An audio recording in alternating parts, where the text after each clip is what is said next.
Hey friends, we got Renee here at Mold Mending. Welcome. So this is part 2 of the message on inhalation Alzheimer's disease. I'm glad you tuned in. So we're going to cover on the second part, the remaining effects that having chronic inflammatory response syndrome, or CIRS, that manifested into Alzheimer's type of symptoms. I'm going to cover more of that in my own body, as well as share with you the functions that were impaired. I'll cover that piece that didn't get covered in part 1. And then we're going to go into how you can treat and reverse CIRS, chronic inflammatory response syndrome, and the inhalation Alzheimer's disease. And then I also mentioned doctors and courses that you can check out as well, so that you can start on that journey of healing for you or someone you know that might very well have this inhalation Alzheimer's disease, which is a type 3 subtype of Alzheimer's, and it is reversible. So make sure you check out part 1 so you get the whole background of the studies that have been done on it, articles, I cover that as well, and what is inhalation Alzheimer's disease.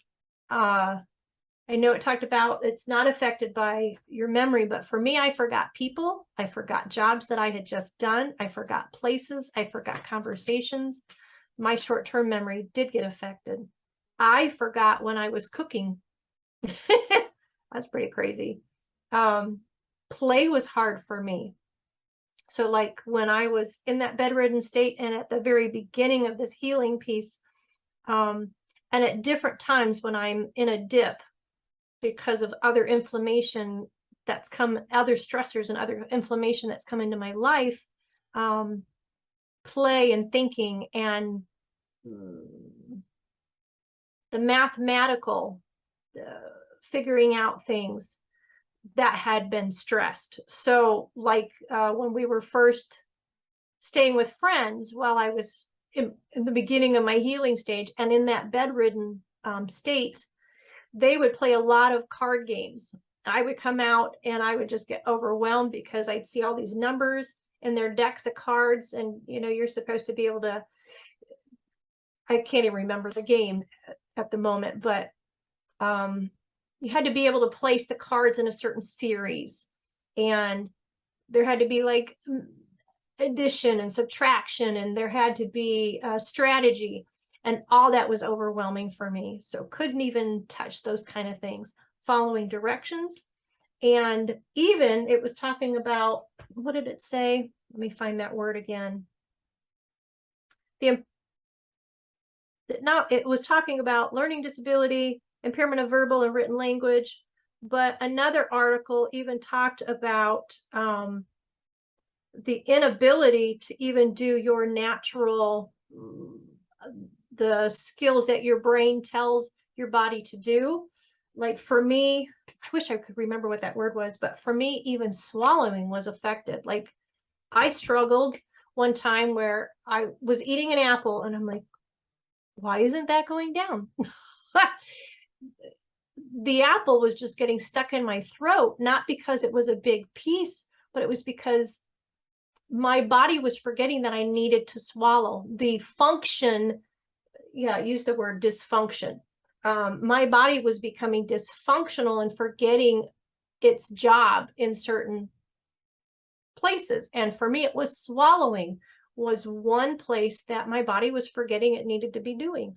And so I literally had to sit there and go, Renee, move your tongue. Renee, push the spit down. Renee, move your throat. Push it down. Drink some water. Push it down. It was a manual labor that I had to walk myself through to accomplish swallowing. It was ridiculous. So I'm glad that I noticed that and was able to pay attention to it, tell it to my doctor. So anyway, those are some of the ways that the inhalation Alzheimer's disease affected me beyond my CIRS. And I'm not saying that I had it. I've never been diagnosed with it, but boy, do I fit a lot of these things, and I can relate to those that do have it. Friends were saying that I was at definitely the beginning stages of Alzheimer's and dementia. And it was quite scary because I thought that's how I would always be.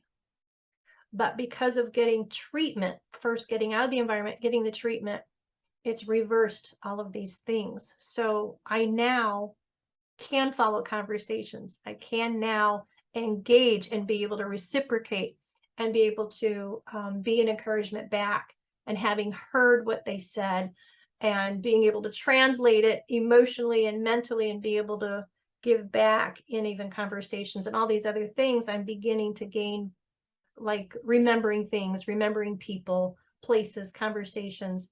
I now am not doing this misfiring of when I'm cooking. And that was scary because I would put food on the stove and then walk away and then totally forget that I was cooking.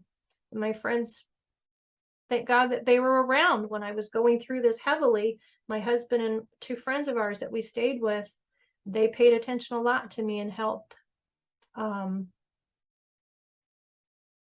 What's the word? They helped protect me from myself because of what I was misfiring. So some of the doctors that have a lot of information on this inhalation is Dr. Gupta, Gupta. He has a video that he made with, I believe it's Mary Ackerley. The video is called Brain on Fire. For everybody that's a newbie to CIRS or even to this, or want to know how mold affects a brain, watch that video, Brain on Fire. And you could even go further with Dr. Gupta, and he has a course, and it's a course that I've been taking as well. I think it's Mold Illness Made Simple. So another doctor is Jill Carnahan, and then another is Dr. Richie Shoemaker. And there's not a lot, but there's some on this inhalation Alzheimer's. And so I'm going to read you another excerpt from Dale Bredesen's article. And I love that he's talking about Dr. Richie Shoemaker, because I was actually going to mention that here. But I'm just going to read a piece of that article. It says, most importantly, Dr. Shoemaker and his colleagues developed an effective therapeutic regimen for CIRS. This is a complicated multi-step regimen that includes toxin binding by cholestyramine, treatment of Marcone's, which I mentioned earlier, by BEG nasal spray, and that the ingredients in that is Bactroban, EDTA, and gentamicin.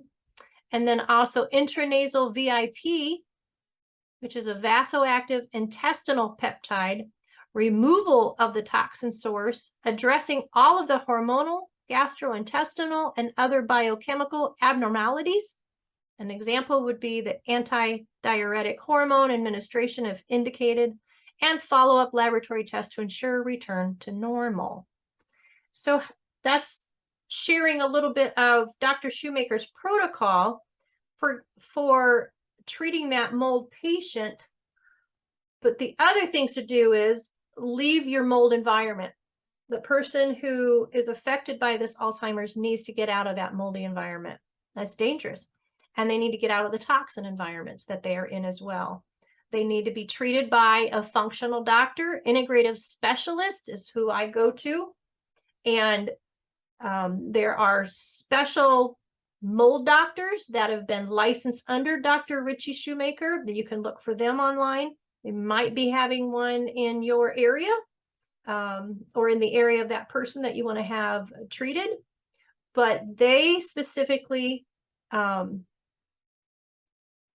help you detox the mold from within your body and within your brain, including the nasal passage. And I had mentioned Dr. Shoemaker from that article, and earlier, he's created a protocol.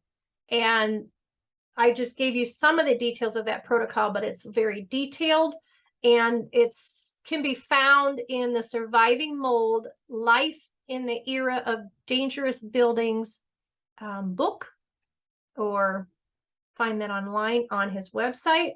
And there's also that document that he created called Detox Pathways. It's actually a very colorful, full-scale diagram of all the steps to take somebody who is a CIRS patient through to rid all these different toxins and stressors out of their body to bring them back to health.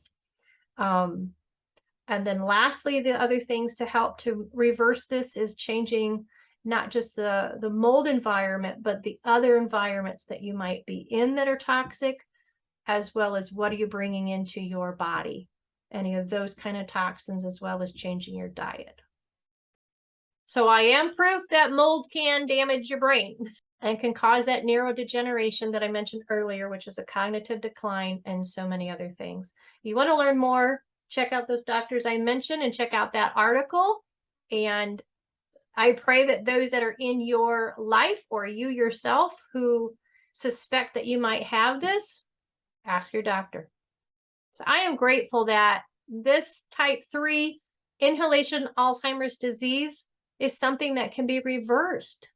That's pretty exciting that there are studies out there proving that this type has a cause and that cause can be removed and that they can be healed from it. That's huge. So hope that brings you hope. So thank you for checking out part 2 of the Inhalation Alzheimer's disease message. And know that there also is a full episode available if you did not want to do 2 parts, or you want to forward it to a friend. Check out the full episode.